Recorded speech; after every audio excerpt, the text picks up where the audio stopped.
Good morning. आए GPS online class में आपका स्वागत है।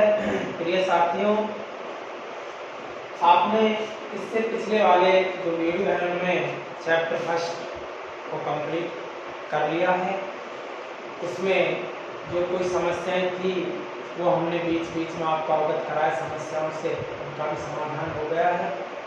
अब हम नेक्स्ट चैप्टर को स्टार्ट करते हैं, यानी लेसन सेकंड, जिसका नाम है मानव तंत्र, ह्यूमन सिस्टम।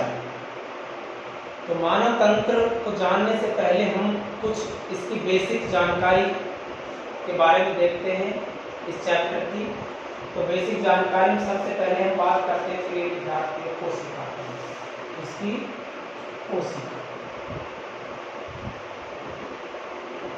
कोशिका को इंग्लिश में कहते हैं सेल।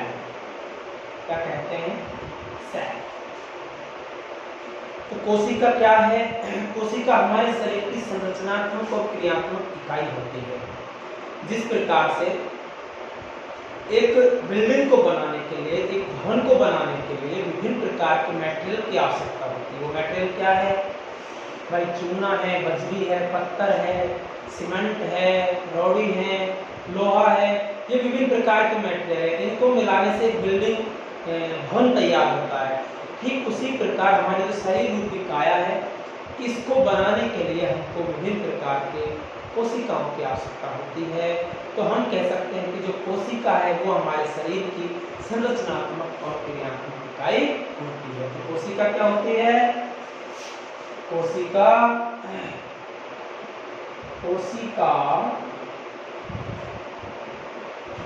हमारे शरीर की संरचनात्मक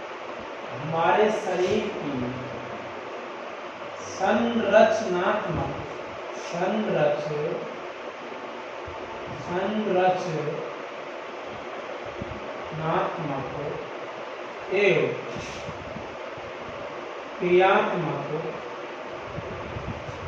क्रियात्मक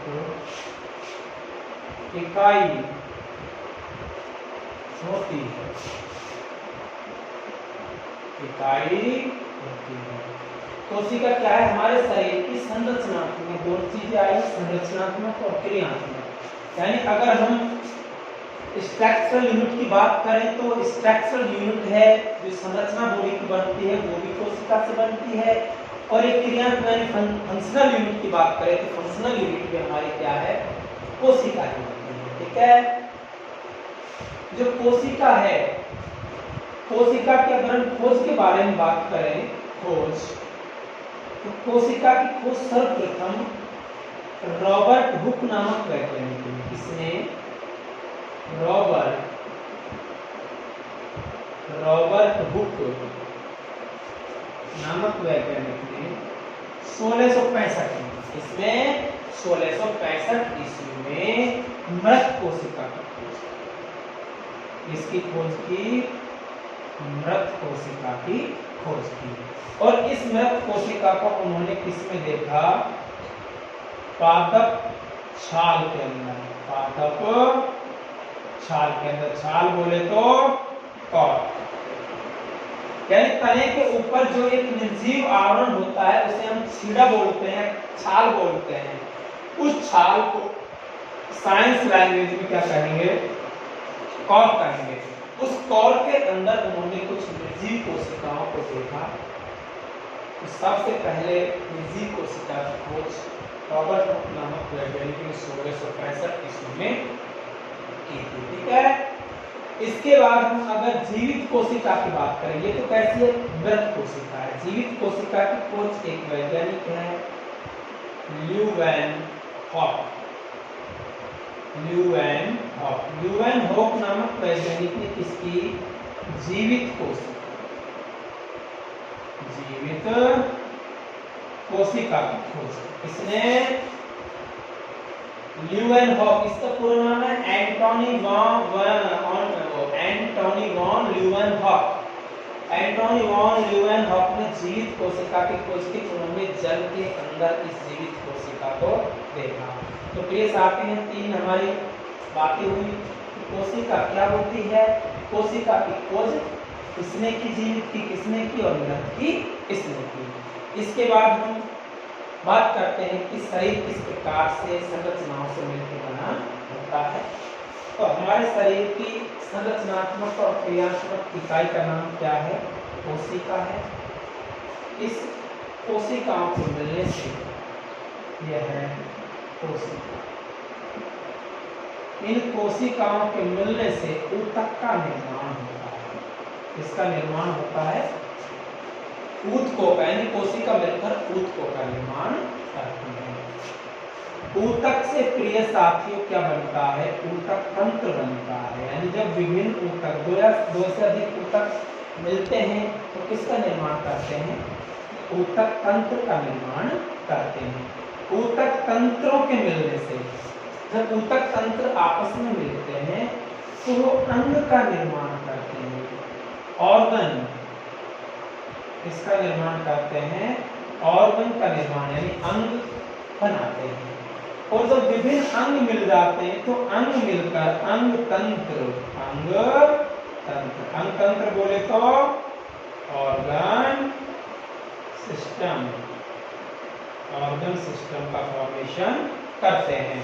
और विभिन्न अंग तंत्र मिलकर ह्यूमन बॉडी, ह्यूमन बॉडी यानी मानव शरीर, मानव शरीर का क्या करते हैं? निर्माण एंड फॉर्मेशन करते हैं। तो प्रिय साथियों, कोशिका यानी सेल, सेल मिलकर किसका? टिश्यू का, टिश्यू मिलकर किसका निर्माण करते हैं? टिश्यू सिस्टम, टिश्यू सिस्टम का। जब टिश्यू सिस्टम मिलता है तो किसका? ऑर्गन, ऑर्गन मिलकर ऑर्गन सिस्टम, और ऑर्गन सिस्टम के मिलने से ह्यूमन बॉडी, मानव शरीर का निर्माण होता है। तो ये ठीक उसी प्रकार से है जिस प्रकार से मैंने आपको बताया बिल्डिंग या भवन के बारे में कि बिल्डिंग निर्माण में विभिन्न प्रकार के मेटेरियल लगते हैं। तो इसी प्रकार हमारे शरीर रूपी बिल्डिंग के निर्माण में विभिन्न प्रकार की कोशिकाएं मिलकर इसका क्या करती है? निर्माण करती है, जो अलग अलग नामों से जानी जाती है। यहाँ ऊतक, इनके मिलने से जो संरचना का निर्माण हो उसको ऊतक नाम दे दिया गया।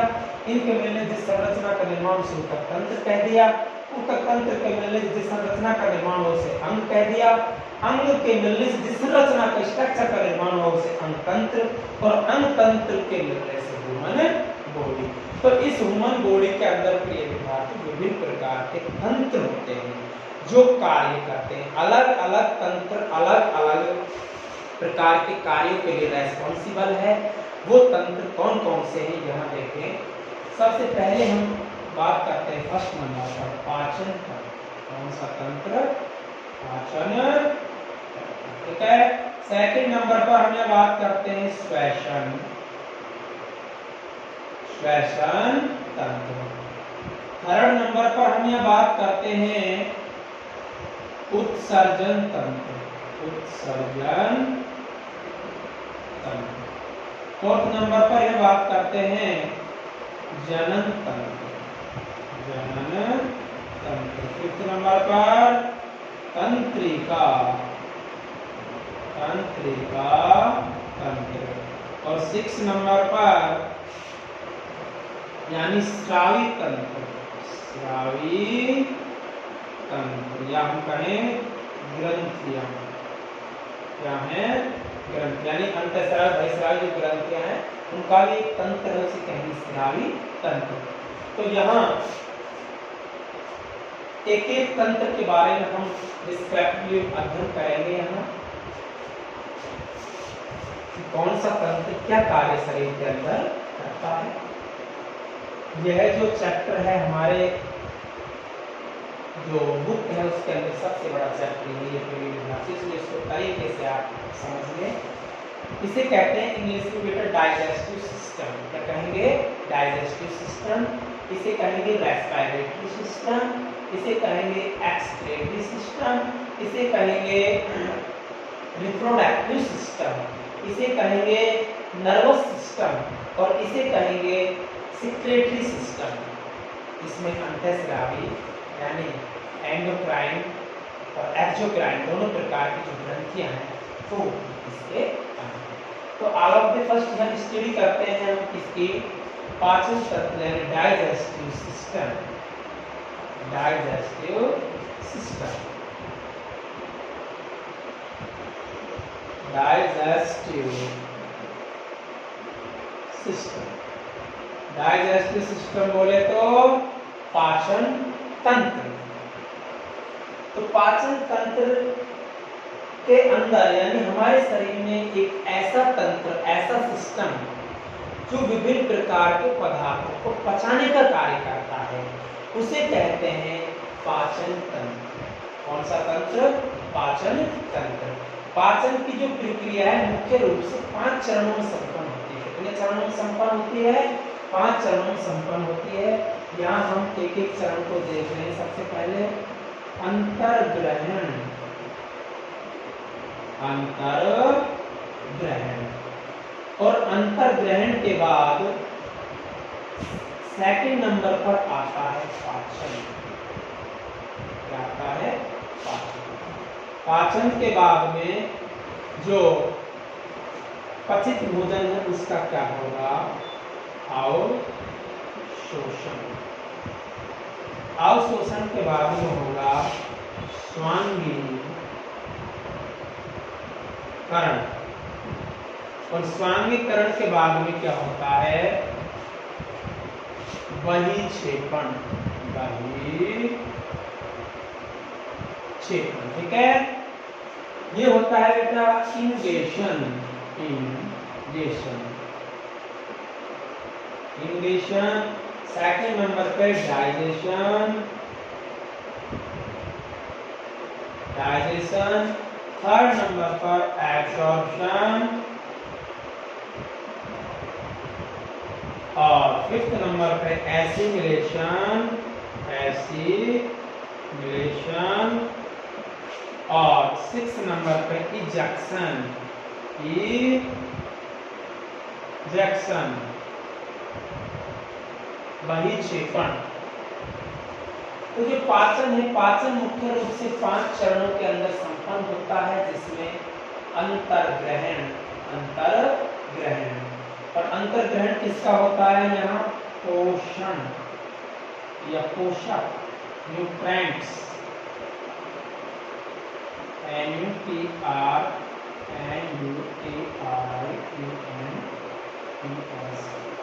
न्यूट्रिएंट्स यानी पोषक। तो सबसे पहले पोषक पदार्थ, पोषक पदार्थ बोले तो जो हमारे शरीर को पोषण प्रदान करते हैं वही कार्बोहाइड्रेट, प्रोटीन, वसा, खनिज लवण, जल, विटामिन, जो इससे पहले वाले चैप्टर में हमने अच्छे से पढ़ा है, वो सारे क्या होते हैं? पोषक पदार्थ होते हैं। उन पोषक पदार्थों को क्या किया जाता है? शरीर के अंदर ग्रहण करने की क्रिया को, लेने की प्रक्रिया को अंतर्ग्रहण। ठीक है, अंतर्ग्रहण करने के बाद उस भोजन का क्या होता है? डाइजेशन होता है। डाइजेशन बोले तो पाचन होता है। पाचन को हम आगे देखेंगे, एक बार थोड़ा सा देख लेते हैं पाचन क्या होता है। यानी जो भोजन अंदर लिया है, जो न्यूट्रिएंट्स अंदर लिए हैं, उनको पचाना क्या कहलाएगा?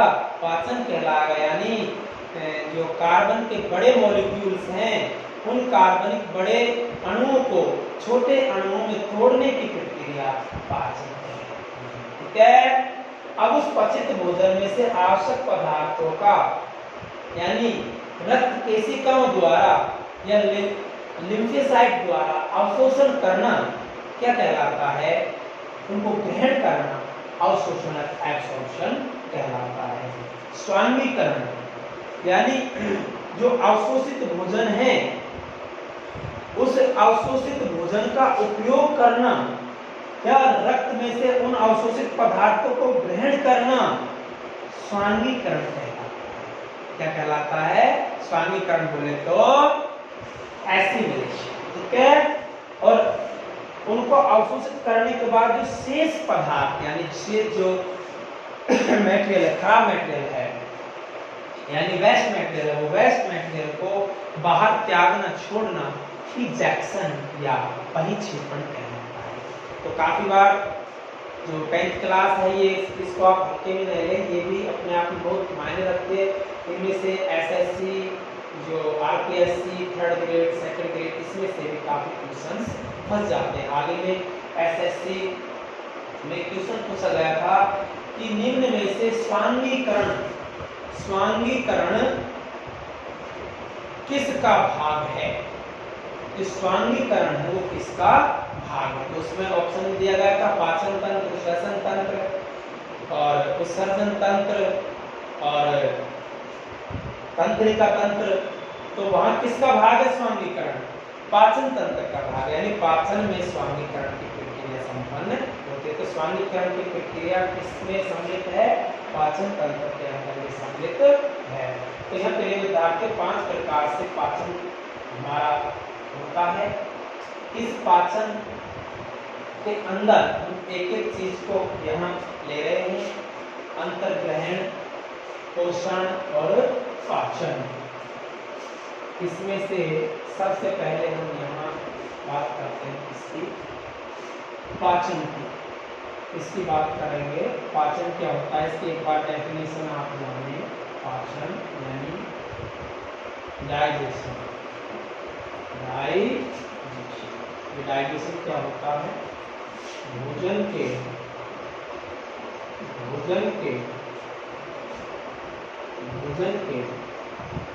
बृहद कार्बनिक अणुओं को, बृहद या मैं कहूँ बड़े, भोजन के बड़े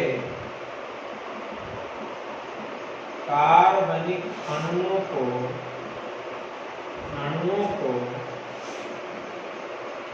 छोटे कार्बनिक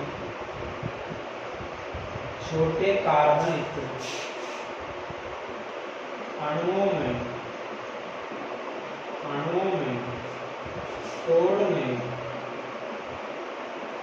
तोड़ने की प्रक्रिया को ही पाचन कहते हैं। तो पाचन क्या होता है? भोजन के बड़े कार्बनिक अणुओं को छोटे छोटे कार्बनिक अणुओं में, यहाँ एक और लगा ले, छोटे कार्बनिक अणुओं में तोड़ने की प्रक्रिया को हम पाचन कहते हैं बच्चों। तो पाचन की डेफिनेशन क्या है कि भोजन के बड़े कार्बनिक अणुओं को, या मैं कहूँ भोजन के बड़े एवं बिना अवशोषण वाले कार्बनिक अणुओं को छोटे एवं अवशोषण युक्त कार्बनिक अणुओं में तोड़ना ही क्या कहलाता है? पाचन कहलाता है। ठीक है। पाचन तंत्र है, यह मुख्य रूप से 2 भागों से मिलकर बना होता है। पहला जो भाग है पाचन तंत्र का, प्रिय विद्यार्थियों, यह है आहार नाल। और दूसरा जो भाग है वो है यानी पाचक ग्रंथियां। ठीक है। तो पाचन के मुख्य रूप से 2 भाग होते हैं, आहार नाल और पाचक ग्रंथियां। आहार नाल के अंदर जो आहार नाल का निर्माण है ये विभिन्न प्रकार के भागों के मिलने से होता है। वो भाग कौन कौन से हैं? फर्स्ट नंबर पर मुख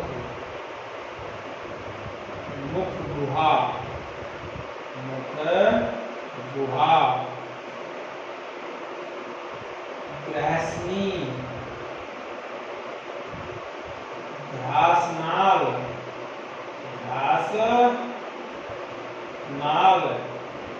फिफ्थ नंबर पर आमाशय, 6 नंबर पर छोटी आंत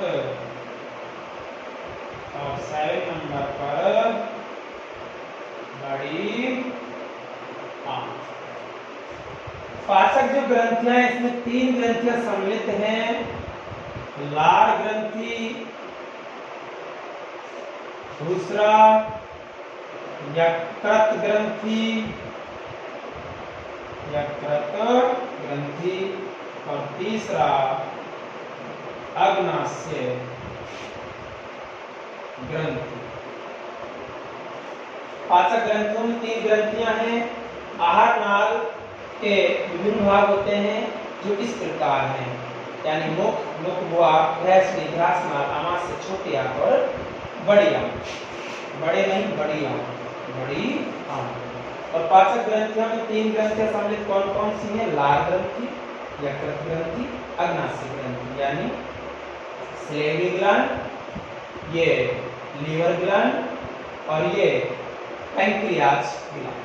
ठीक है, यहाँ mouth, buccal cavity, pharynx, oesophagus, stomach, small intestine और लार्ज इंटेस्टाइन। ये इंग्लिश में वर्ण है जिनको आपको भी याद रखना है, आगे चलकर इससे आपको बहुत सहायता मिलेगी। तो पाचन जो तंत्र है मुख्य रूप से 2 तंत्रों से मिलकर बना है। एक तो है आहार नाल और एक है पाचक ग्रंथियां। ये जो पाचक ग्रंथियां हैं ये 3 हैं और आहार नाल के लिए भाग है। हम यहाँ 1 by 1 करके एक का अध्ययन करते हैं इस प्रकार से। तो पाचन तंत्र में जो सबसे पहला भाग है उसके बारे में हम यहाँ अध्ययन कर रहे हैं। देखते हैं क्या है। सबसे पहले तो आहार नाल जाने। आहार नाल क्या है? आहार नाल, आहार नाल को कहते हैं बच्चों alimentary canal. Alimentary canal, alimentary canal. Alimentary canal बोले तो आहार नाल यह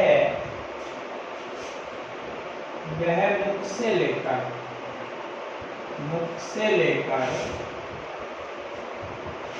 गुदा तक फैली हुई, यह मुख से लेकर गुदा तक फैली हुई एक लंबी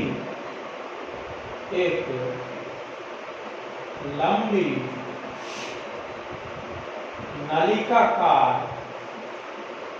संरचना है।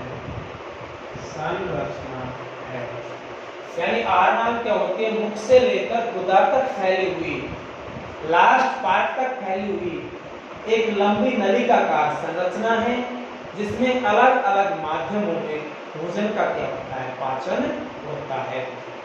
माध्यम यहाँ इससे पहले बताए थे मैंने 3 होते हैं, यानी अम्लीय, क्षारीय और उदासीन। तो आप देखोगे कि जब हम पाचन की क्रिया विधि पढ़ेंगे तो उस समय अलग अलग जो आहार नाल के भाग हैं उनके अलग अलग माध्यमों में भोजन का क्या होता है? पाचन होता है। ठीक है, तो आहार नाल मुख से लेकर कहां तक फैली हुई है? गुदा तक फैली हुई है। इसका 1 by 1 पार्ट हम यहाँ करेंगे। सबसे पहले है बच्चों मुख। क्या है? मुख। मुख क्या है? देखो यह है 2 ओष्ठों से घिरी, 2 ओष्ठों से घिरी एक दरार नुमा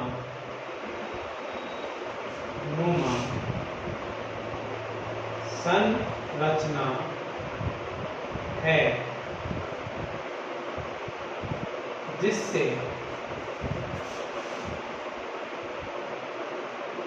भोजन का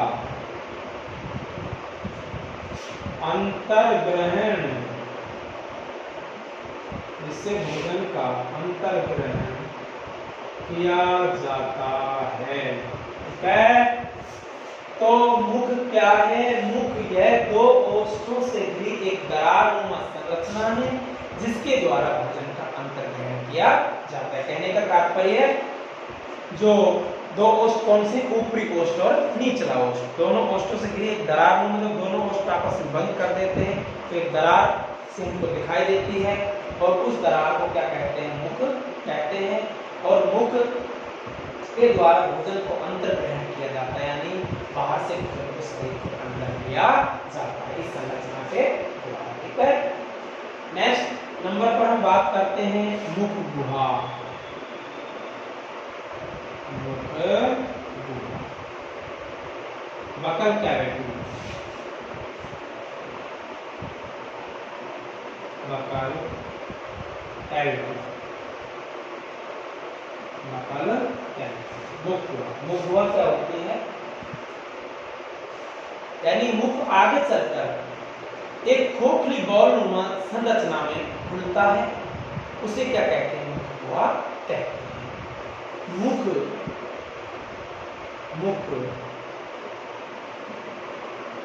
आगे चलकर एक खोखली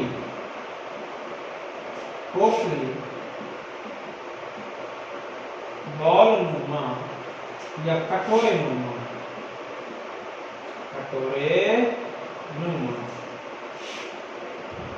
संरचना में, कटोरे नुमा संरचना में खुलता है, जिसे मुखगुहा कहते हैं। तो मुख क्या होता है, यानी वो मुखगुहा क्या होती है, मुख आगे चलकर एक खोखली बॉल नुमा कटोरी नुमा संरचना में खुलता है, उसे मुखगुहा कहते हैं। जो मुखगुहा है ये दो जबड़ों से घिरकर बनी हुई एक संरचना होती है, ऊपरी जबड़ा और निचला जबड़ा। ऊपरी जबड़ा कठोर तालु और निचला जबड़ा कोमल तालु का निर्माण करता है। इन दोनों जबड़ों के अंदर दांत लगे हुए होते हैं। क्या लगे हुए होते हैं, दांत लगे हुए होते हैं। कुल दांतों की संख्या मनुष्य के शरीर में 32 होती है, 16 ऊपरी जबड़े में और 16 निचले जबड़े में होते हैं। ये जो दांत हैं, ये दांत जबड़ों के मसूड़ों में स्थित होते हैं। कौन सी संरचना में स्थित होते हैं, मसूड़ों के अंदर, यानी मसूड़ों के गट्ठों में, मसूड़ों के गट्ठों में स्थित होते हैं। किसमें स्थित होते हैं, मसूड़ों के गड्ढे में स्थित होते हैं।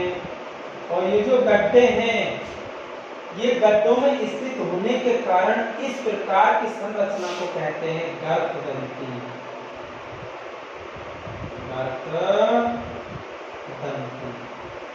तो एग्जाम में काफी बार 1 नंबर में क्वेश्चन आ जाता है, गर्भदंती क्या है। मनुष्य के दांत मसूड़ों के गड्ढों में स्थित होते हैं, इस स्थिति को गर्भदंती अवस्था कहते हैं। ठीक है, तो ऊपरी जबड़ा और निचले जबड़ा, इन दोनों जो जबड़े हैं, इनके मध्य में एक संरचना मांसल रेखित संरचना पाई जाती है, उसे जीभ कहते हैं। क्या कहते हैं, जीभ। ठीक है, तो हम यहाँ मुख के अंदर पाए जाने वाली एक एक संरचना का अध्ययन करेंगे। सबसे पहले हम यहाँ बात कर रहे हैं जीभ, इसकी जीभ। तो जीभ क्या होती है, यह मांसल संरचना होती है जो दोनों जबड़ों के मध्य है। जो निचला जबड़ा है, निचले जबड़े के पश्च भाग की पृष्ठ सतह से, पिछले वाले भाग की पृष्ठ सतह, ऊपरी सतह से एक विशेष प्रकार की संरचना द्वारा जुड़ी होती है। उस संरचना को कहते हैं फ्रेनुलम, फ्रेनुलम लिगुअल, फ्रेनुलम लिगुअल, लिगुअल। ठीक है, तो जो जीभ है ये किससे, निचली जबड़े के पश्च भाग की पृष्ठ सतह से, यह निचले जबड़े के पश्च भाग की पृष्ठ सतह से, पृष्ठ सतह से एक विशेष प्रकार की संरचना द्वारा जुड़ती है और उस संरचना को कहते हैं फ्रेनुलम लिगुअल। आई बात समझ में, तो फ्रेनुलम लिगुअल क्या है, वह संरचना है जिससे जीभ है वो जबड़े से जुड़ी हुई होती है। इसको ध्यान रखना प्रिय साथियों, काफी बार पूछ लेते हैं जीभ निचले जबड़े के पश्च भाग से कौन सी संरचना द्वारा जुड़ती है? जीभ की संरचना कुछ इस प्रकार से होती है। जीभ क्या कार्य करती है? यह हमारे मुख के अंदर भोजन को बाहर निकलने से रोकती है। तो जीभ के कार्य क्या है? मुख में आए भोजन को बाहर नहीं निकलने देती है। मुख में आए भोजन को लार में सान देती है। और इसके अलावा जो जीभ है, किस पर स्वाद तलिकाएं होती हैं जो हमको स्वाद का ज्ञान कराती हैं। और जीभ किस किस प्रकार से स्वाद का ज्ञान कराती है? इसका जो अग्रभाग है यह मीठे का ज्ञान कराता है। किसका ज्ञान कराता है? मीठे का ज्ञान कराता है। यह जो भाग है अग्रपश्य, यह नमकीन का ज्ञान कराता है। किसका ज्ञान कराता है? नमकीन का ज्ञान कराता है। जो पश्य भाग है यह कड़वा, इसका कड़वे का। और जो पार्श्व सतह है ये वाली, ये पार्श्व सतह खट्टे का ज्ञान कराती है। किसका? खट्टे का ज्ञान कराती है। यानी ये जीभ की पार्श्व सतह है, ये किसका ज्ञान कराती है?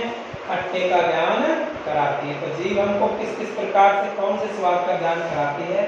अग्रभाग मीठे का, अग्रपश्य नमकीन का, पश्य भाग कड़वा का, और पार्श्व कलिकाएं किसका ज्ञान कराएंगी? खट्टे का ज्ञान कराती हैं। जीभ के ऊपरी भाग पर कुछ उल्टे भी आकार की कोशिकाएं पाई जाती हैं, जिसके कारण जीभ का ऊपरी भाग खुरदरा होता है। कैसा होता है? खुरदरा होता है। तो यहाँ जीभ के अंदर हमने कुछ चीजों को जाना कि कौन सा भाग इसका ज्ञान कराता है। यहाँ प्रिय विद्यार्थी ध्यान रहे कि जो जीभ है कौन सी संरचना से जुड़ती है? निचले जबड़े के फ्रेनुलम लिगुअल नामक संरचना से निचले जबड़े की कफ सतह से जुड़ती है।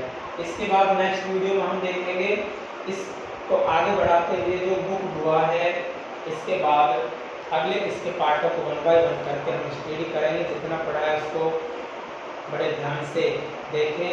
जो चीज़ आपको समझ में नहीं आ रहा उसे कमेंट्स बॉक्स में अवश्य डालें। अच्छा लगे तो भी आप कमेंट्स करें और बुरा लगे तो हमको बताएं। इस प्रकार करने से आपकी जो स्टडी है वो बहुत अच्छी हो सकती है और आप बहुत अच्छे अंक ग्रहण कर सकते हो। इसलिए प्रिय साथियों, अधिक से अधिक शेयर कीजिए, लाइक कीजिए और सब्सक्राइब कीजिए। Thank you.